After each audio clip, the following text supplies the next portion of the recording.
عليكم ورحمة الله وبركاته. أهلا بيكم في مطبخ فاطمة حبيب. قبل ما نبدأ الكلام نصلي على الحبيب. اللهم صل على سيدنا محمد وعلى آل سيدنا محمد صلى الله عليه وسلم. النهاردة إن شاء الله بقى إيه هنعمل المخ.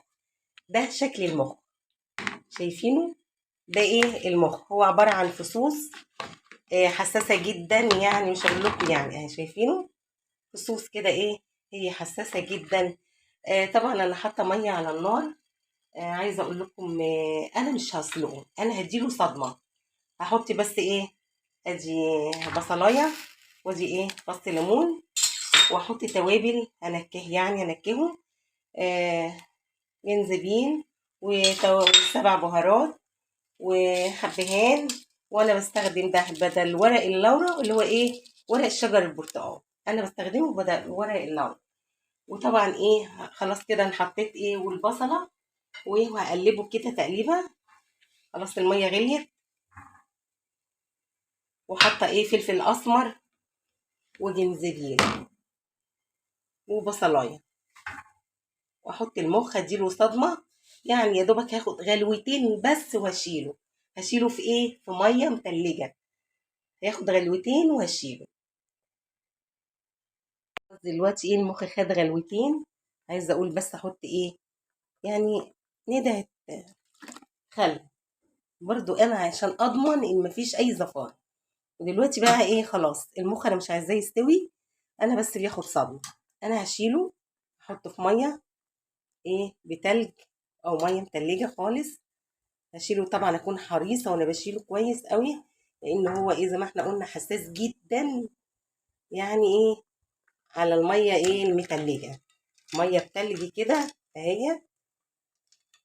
ادي ميه بتلج فيها برضو ليمون منكهاها، حاطه فيها ليمون اهوت.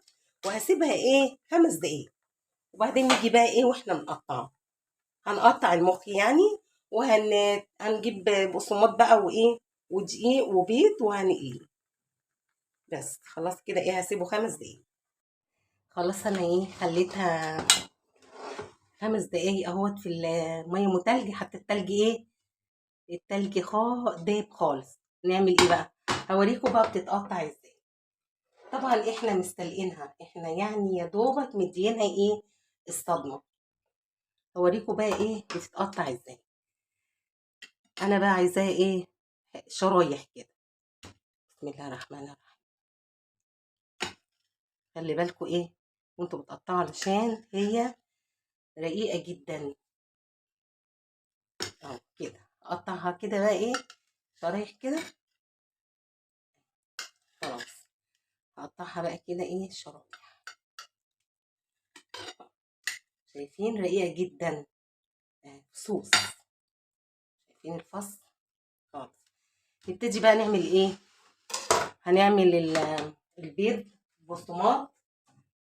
اكسر البيضه. بسم الله الرحمن الرحيم.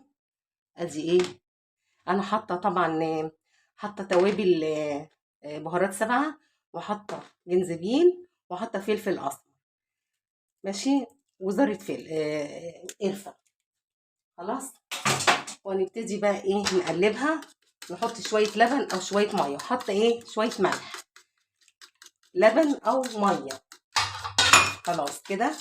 طبعا البقسماط اهوت انا حاطه نص بقسماط ونص ايه دقيق، ومقلباهم على بعض. وبرده حاطه نفس البهارات اللي انا حطاها هنا، الفلفل الاسمر حطاها هنا على ومقلبه البقسماط. انا بقلب البقسماط على ايه، بقلب البقسماط على الدقيق.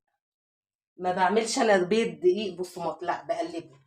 دلوقتي ايه هنعمل الدريسنج بقى. هنعمل ايه البيض هنحط هنا. طبعا انا ايه بسم الله الرحمن الرحيم. بصوا يعني تبقوا ايه حريصين جدا وانتوا بتعملوه.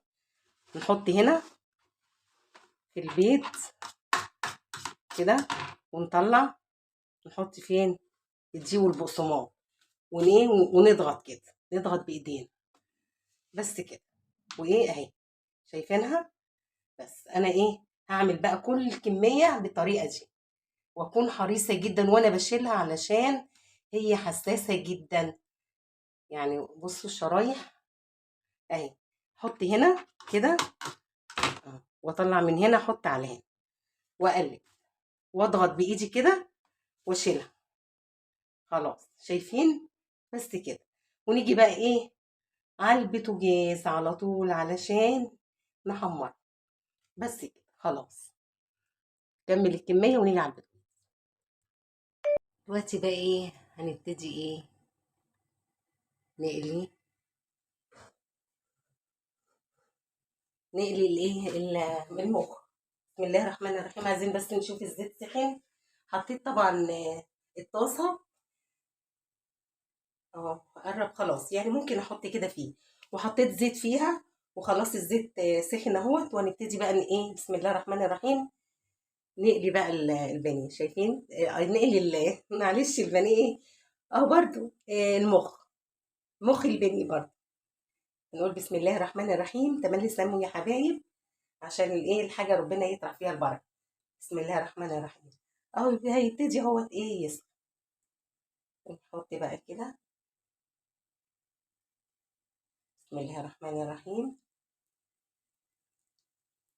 طبعا انا هقلي واقلبه على الوش التاني وايه وهطلعه بقى على الشبكه دي علشان ايه يفضل كريسمي من بره ومن جوه طري.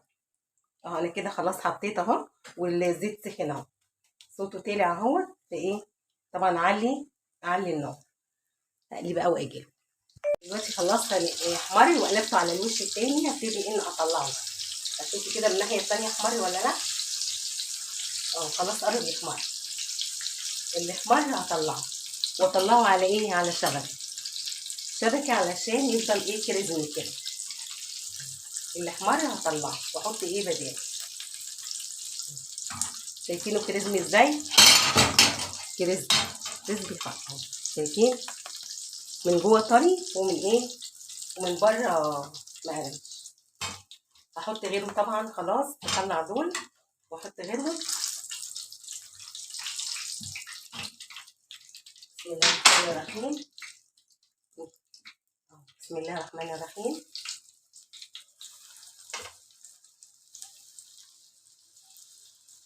بس كده. وهاجي بقى على الشكل النهائي. خلاص اطلع بس اللي بس. واجي على الشكل النهائي. اجي لكم بقى على الشكل النهائي. اطلع بس دي عشان بس ما اطولش عليكم الفيديو. شايفين جميل ازاي شكله حلو. اجي لكم على الشكل النهائي. كده المخ خلص. وادي الشكل النهائي. وعايزه اقول ان انا حطيت معلقه في البقسماط ودقيق علشان يبقى كريسمي برده كده وجميل وشكله حلو. شايفين قد ايه شكله جميل؟ شايفين المخ عمل كميه حلوه ازاي. وجنبيه بطاطس محمره وطبعا سلطه طحينه وطماطم مقطعه. وبالهنا والشفا. وان عجبكم الفيديو لايك وشير واشتراك في القناه. والسلام عليكم ورحمه الله.